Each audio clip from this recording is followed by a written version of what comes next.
Okay, so today's video is going to be a video about another mod we've brought to the game that three of us have been flying for quite some time, but we just found a new means of adding it into the jungle.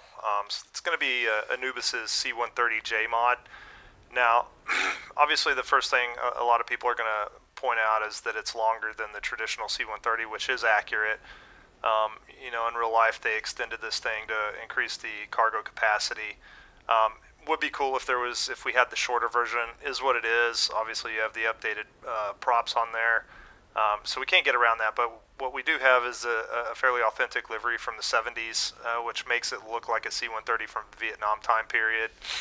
And what I'd like to do today is just reacclimate anybody who hasn't been in it for a while, to include us, with the startup procedures and going into the AC-130 role. So the first thing we'll do is just go to the ground crew here, and we're going to go to rearm refuel, and then what we're wanting to put in here, you have to install a battle station for the attack variant. Now, the targeting pod, to my knowledge, none of that works, so the reason I do the regular battle station is if you do with TGP, it puts a FLIR unit on the nose of the aircraft, which doesn't make it look as authentic for Vietnam. And then you're going to load up the 105, you're going to load up the chain gun, the 30 millimeter, and you're going to load up the 20 millimeter. And that's all you got to do. We can't increase the fuel, I just leave it at 60. It's more than enough for circling around the island. Request rearming. So, copy. There we go, so it's rearming. So what we'll do now is we'll go ahead and get the plane started up. I'm going to run through the startup process. It took me a few days to get reacclimated. So the first thing we're going to do is we're going to go up here. We're going to turn the battery on. See if we got power. Then you're going to go over here to your APU. You have stop, run, and start. You're going to click to run, and then you're going to hold it on start. When you get the green light, you'll release. It'll pop back to run. You're going to let it crank up. Once it gets to 100%, rearming complete. We'll go up here and actually get the APU fired up.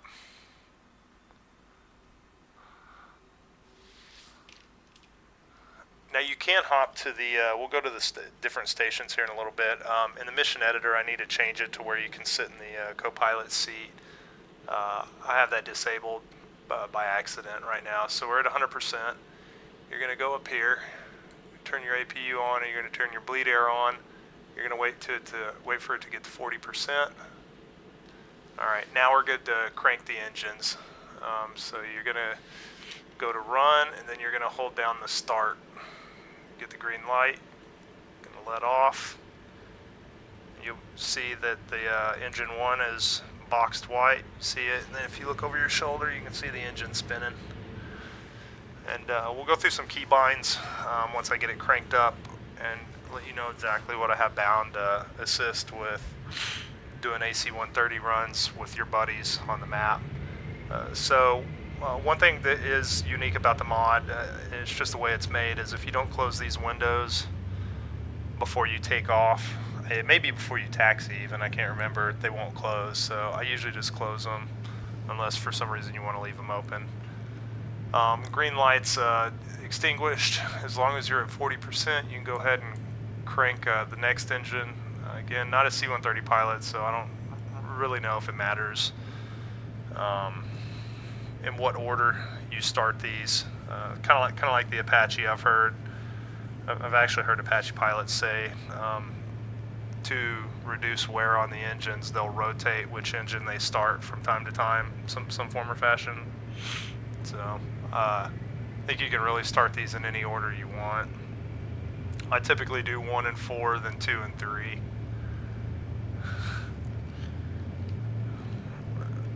Yep, so you're at 180, and when I open up the co-pilot seat, you'll be able to bounce over there and look out the window as well. So we're going to crank number 2. There we go. Number 2's boxed, it's cranking.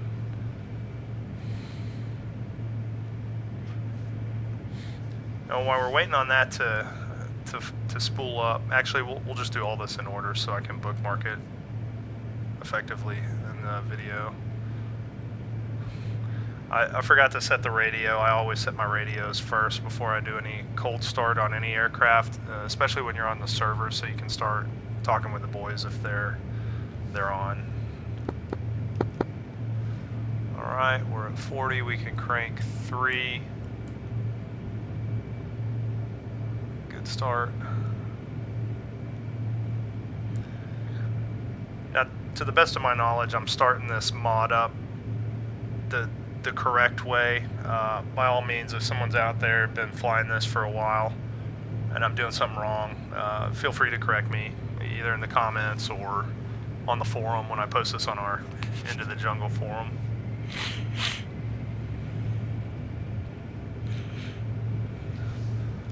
Right, so we're almost at 180. There we go, she's leveling out. Lights extinguished, so now we're good to kill the APU. Come up here, we shut that off, shut down the bleed air. You're going to look over here and you're going to want to turn the auxiliary pump on. That's going to provide your pressure back in the back. I like to flip that to off. Go ahead and raise the flaps, and then we'll switch to the back to bring the ramp up here in a minute. What I should have shown you first is your CDU here. You're going to want to go to COM, and right now we're on 256 on UHF. So what we're going to want to do is go 251, click that, and now we're on 251. And again, I've said in other videos, if you're flying with SRS, the best way to do this is bring this up, bring the overlay up, and you can see that we're transmitting on 251. If you change that, your UHF, you can change it to any frequency. One thing, I don't know if it's modeled correctly or not, or I should say all the way, is right now you see I'm at 45%. If I turn the volume up, I can get it up to 75%. And there's another volume knob right here, and I can't get it up to 100%. This is more than loud enough in the cockpit. I might be doing something wrong, but it may also be a limitation of the mod, so I'm not 100% sure on that, but for now, yeah, it is what it is, right? So 75% is enough, so we're good on comms. One thing you're going to want to do is when we go to taxi, we'll put it in ground idle and put the low ground speed on.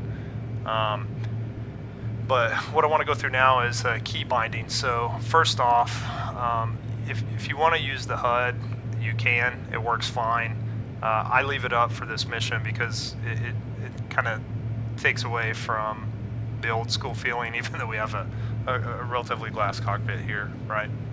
But I'm not going to go through all the buttons and keep all the buttons and stuff in the cockpit right now. I think that the important ones here are going to be your taxi speed, your flaps, obviously the pump here, and your gear, and then these work right here, your landing lights and everything, taxi lights. So what I want to go through now is your key bindings. I won't bring them up, but if you click 1, 2, 3, 4, 5, it cycles you through stations. Right now we're in the pilot seat. I do not have number 2 bound because I don't have it set up in the mission yet. So this is going to be your battle station. I believe this is keybind number 3. I've bound this to a 4-way hat on my joystick, or I'm sorry, on my throttle. So you see me looking over there at the door. If you right click, you go ahead and close the exterior door there, and then we'll go into setting this up when we get airborne. But this is where you're going to turn on the battle station, arm your weapon, and then select your firearm there. So next station is going to be the gunner station here. This is where we're going to be sticking our head out the window and shooting at stuff. And the reason I have these bound is you're going to want a quick bounce between cockpit so you can orient yourself, gunner station to make sure you've got the right weapon selected, then back to your field of view for circling overhead. Now this one right here is going to be your loadmaster station. You can bind, unfortunately you can't click on the door handle here to close this, you've got to bind that to close it. I've just been leaving it open because it's not doing anything negative. So in order to close the ramp here, I'm sitting in the Boeing chair, so I've got to look back over my shoulder. Same here. What we're going to do is we're going to increase, or we're going to turn the pressure on here. You can see we're already up and running from the pump up front. We're going to hold this down. I'm going to turn and look.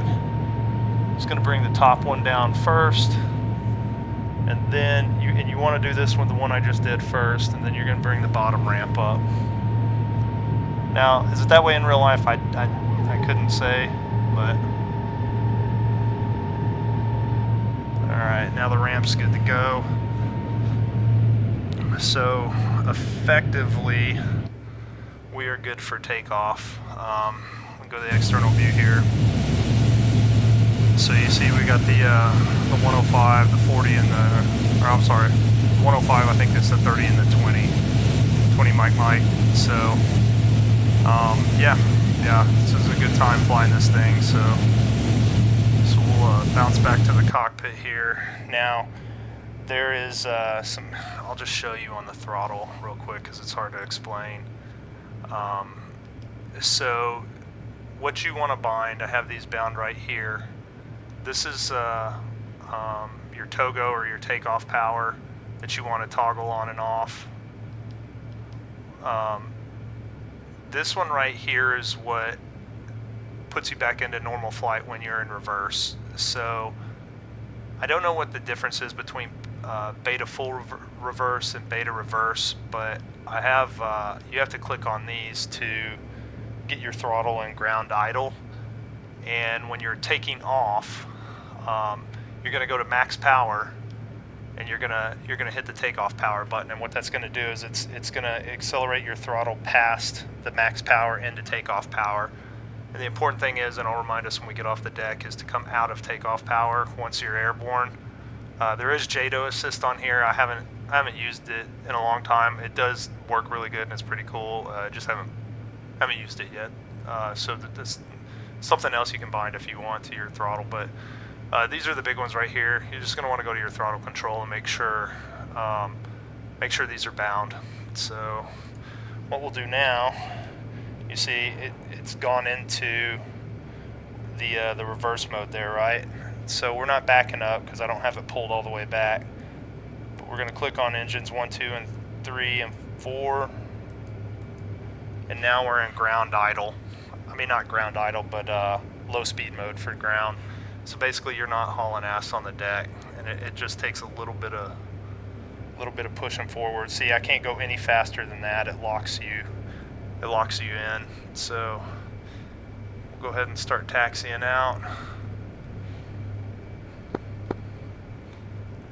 Quick comms check there, and if you're used to flying all these other mods and modules, this does take just a little bit of getting used to taxiing as far as speed goes, finding that sweet spot where you're not coming to a stop and going too fast.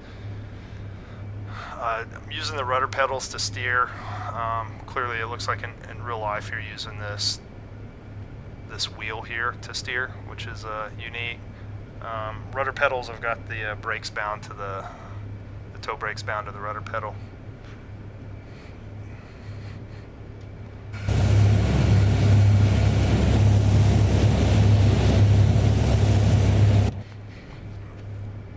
So this is the latest version of the mod. I should have started out with that as well, but this mod is very old. I want to say at minimum 3 years old, maybe. So there has not been any work done in quite a long time. Anubis stopped working on it, I think probably around the time they announced a legit C-130 was coming out. So I think it's like 6.8.2. Too low flaps. That's because I'm low climbing flaps. up. It's a mod issue there. When you're coming up the hill there, it's thinking you need the flaps on.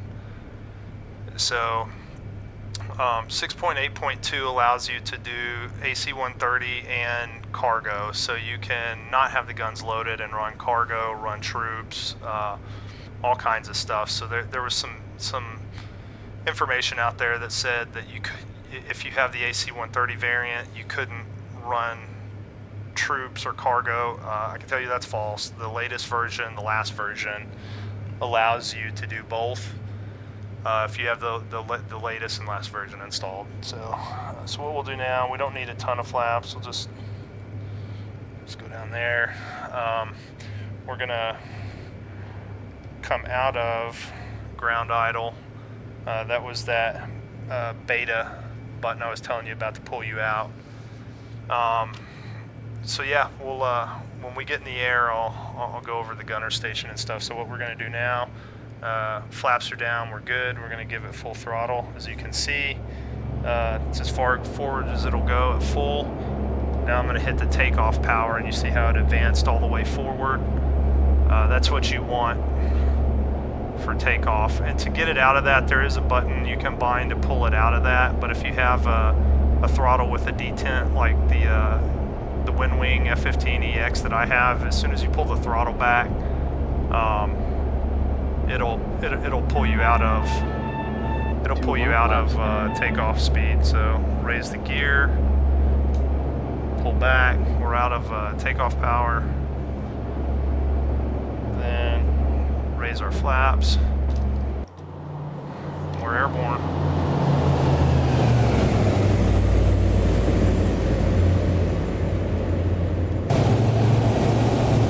Sound effects are fantastic on this. I mean, Nubis did a great job with this mod, especially for the age of the mod. Been looking for a way to incorporate it in here. Kind of held off for a little while just to get into the jungle where we wanted it to be. So I'm gonna kind of trim out here so I'm not nosing over while we're circling around here.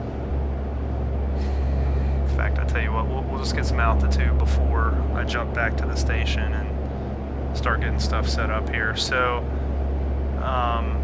as far as other things up front here, I really haven't messed with a lot of the other functionality. Not that there's a ton. You can adjust the MFDs to display some other information. Again, I haven't messed with it in a long time, but these panels up here are going to allow you to do that. Bounce between different multifunction displays. I'm going to have to reacclimate myself to what they do because it's been a while. Your pilot lighting is down here. There's limited functionality there. And then I believe your heads-up display that you need to adjust the HUD if you're going to mess with that is this group of buttons up here. As far as anything else overhead, I don't really think there's much overhead that you have to mess with anymore while you're airborne. It's pretty easy to fly. I'm off the rudder pedal now. I will say I'm a new guy at using the weapons on this thing, and it's definitely been trial and error trying to figure out how to be accurate with them. And really it boils down to leading your first shot regardless of the gun you're using. Wait for your impact, see where it's at, don't move the cannon, and adjust. And I'll show you what I'm talking about here. So now that we're leveling out, pull back. You can't overspeed this thing, so just remember you're not in a fighter jet. So kind of keep climbing here.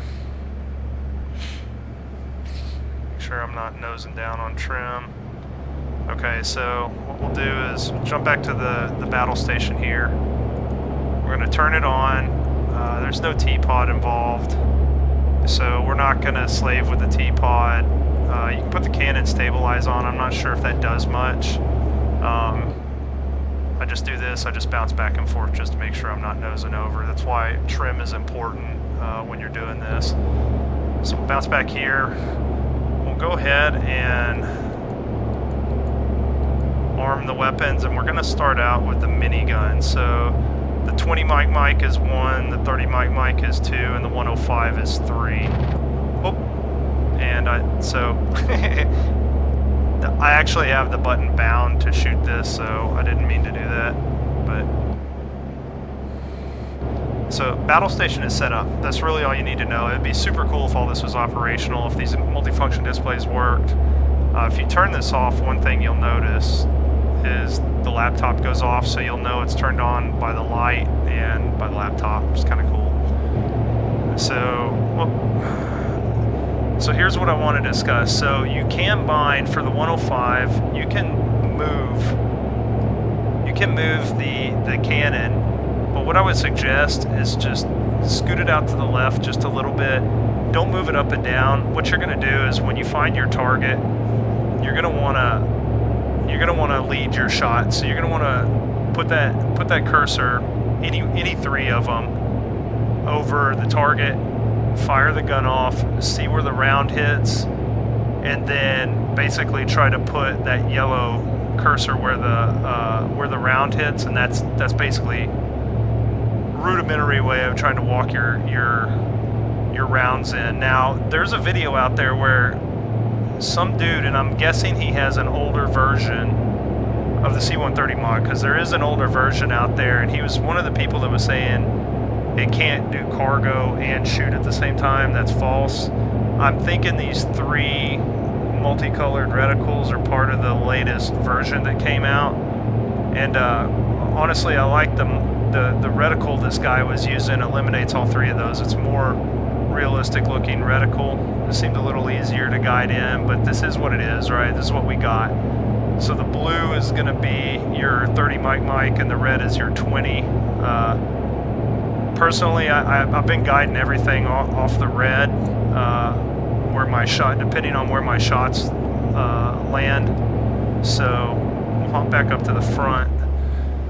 And what I would say about shooting is, because it's really hard at higher altitudes right now to, at least for me, to realize where my rounds are actually hitting, because the further away you get, you know, you're working with a smaller area, so you're surpassing, you know, it's taking longer for you to watch your round hit and compensate by the time you see where it hits. So the sweet spot I found after flying with the guys today, and I'll post the video, again, it was very rough because it was my first time doing it, but what I found today was if you're between 3,000 and 4,000 feet and you're at about a 20 or 30 degree bank angle, you can find the target relatively easy from the gunner station here, and you're low enough to where you can watch your rounds hit and make quick adjustments,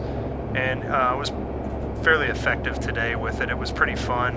The only thing I haven't done, and maybe there's a way for VR users to find a way to fix this view right here, maybe the F4 view, I don't know, the object cam. I'm looking left right now. You'll get a crick in your neck if you're sitting here trying to lay waste for 30 or 40 minutes like this. So I am going to mess with the camera view to see if there's any way I could create a custom one to be looking straight ahead and not jack my neck up. But yeah, right now we'll circle around over here to where I know me and the guys were flying earlier, and see if we can't hit something. This is a great mod to be using for CAS and for flying with your friends, especially someone who's using the Cayuse, because obviously right now I'm at about 6,000 feet, 6,000 plus, and seeing stuff down there isn't always the easiest. Like, we might be able to pick up on a hooch or something, like right here. I only know this because I flew over this earlier when I was looking for the guys. So again, I'm gonna come in, and I'm high, but I'll show you what I'm talking about here. So I'm gonna try to put that red reticle right here. I'm gonna squeeze off a few rounds, and being up this high, you can see how long it takes to get down there and actually see where it's gonna hit. So being down at 4,000 or 3,000 allows you to compensate a lot quicker.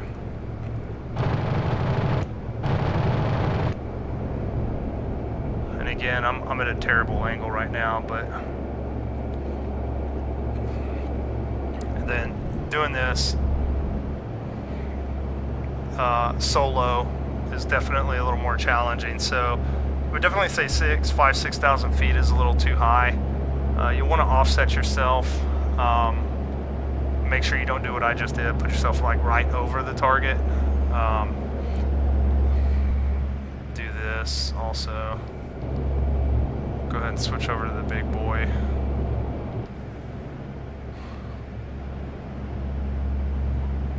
Oh, and also when we're doing that, if this is too dark, this is actually pretty cool too. You do have your dome light here, which give you a little more light. There is night lighting on there too, which is kind of neat. So we're at about 3,000 feet now.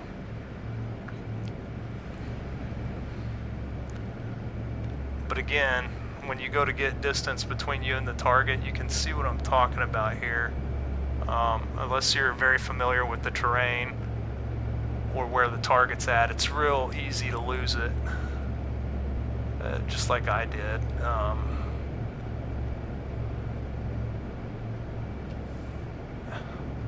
Yeah, so like right now, if I jump back here, it would be cool to know where they're at from here. But again, finding it this far out is kind of a pain in the ass. This is why having someone down there with a cayuse and smoke make it a lot easier.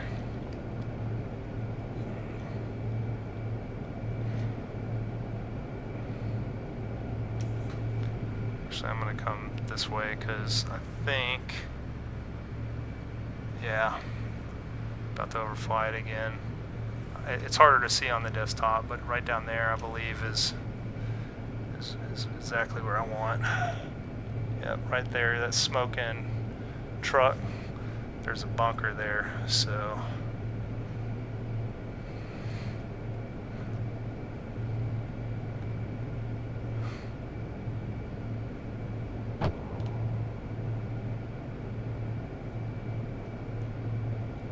So now I know it's hitting right where that red is, just about. So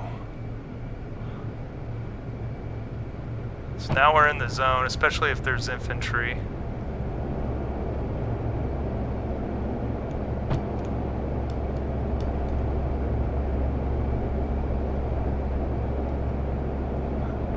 And this is where it gets really challenging.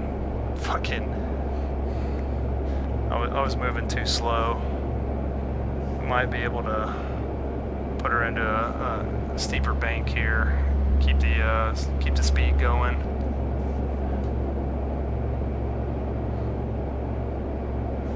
See what our altitude is. Yeah, so we're right at about 3, and you can see, yeah, you can see why 3 to 4,000 is definitely a dangerous level for this map. Just because we've got anti-aircraft down there, you definitely wouldn't want to try doing this over Alpha or Bunker Hill. I would definitely just try to guesstimate from that high up. So I'm giving a little bit of left rudder here, trying to get a hard turn.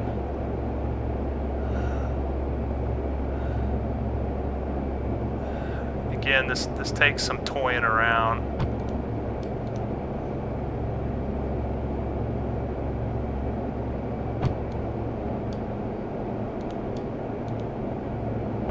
Oh, there we go. That was good hits, good hits.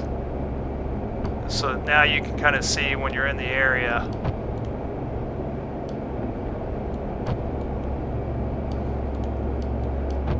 Is it realistic? Nah, not so much, but is it fun as hell? Absolutely. When you're down there in the cayuse and someone can pull this off upstairs, it's definitely a good time.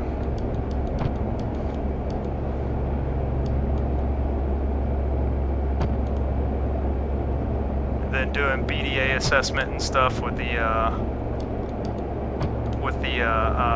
cayuse down there. I think there's actually another hut down there. Yeah, right, almost right where that hit, I think. That one was way off.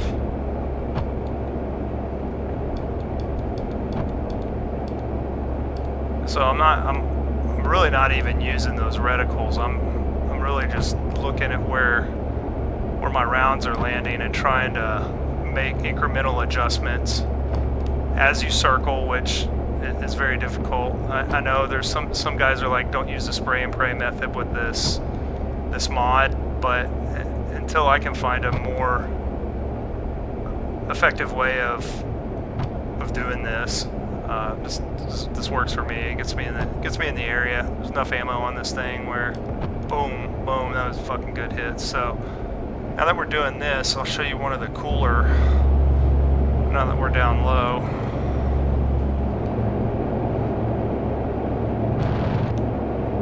Let's see where these hit.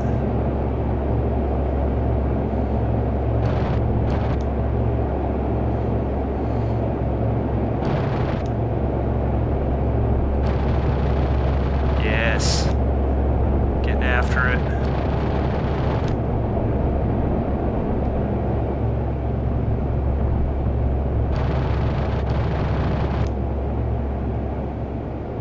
This is really good for infantry when the boys have spotted something.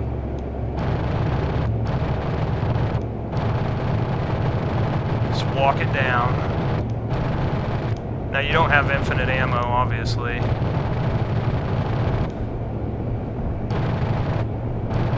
But this does add a whole nother level of fun to the map. So I definitely recommend anybody giving it a shot. It takes some time getting used to. But and then the last one, we'll go ahead and demonstrate and this one's the hardest one to use, honestly, because it's really difficult to see where the impact range is. This is going to be your 30 mic. So we just did the 20 mic and the 105. But this one, the 30 mic, it's hard to see. You can barely see little puffs of smoke around down there. So this one has a lot of a good knockdown power if you can see where it's hitting.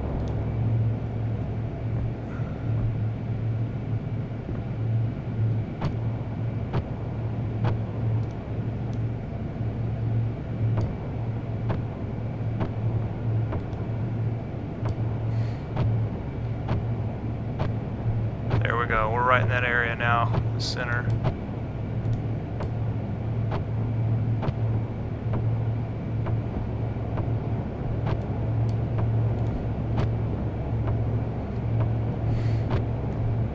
And then also having a Cayuse, Candy was walking me down with where my rounds were falling earlier, which was again really cool.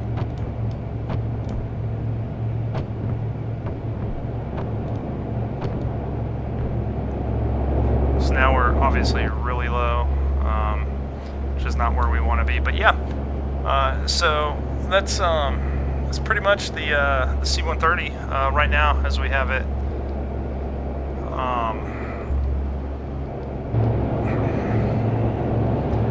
So another cool addition to Into the Jungle.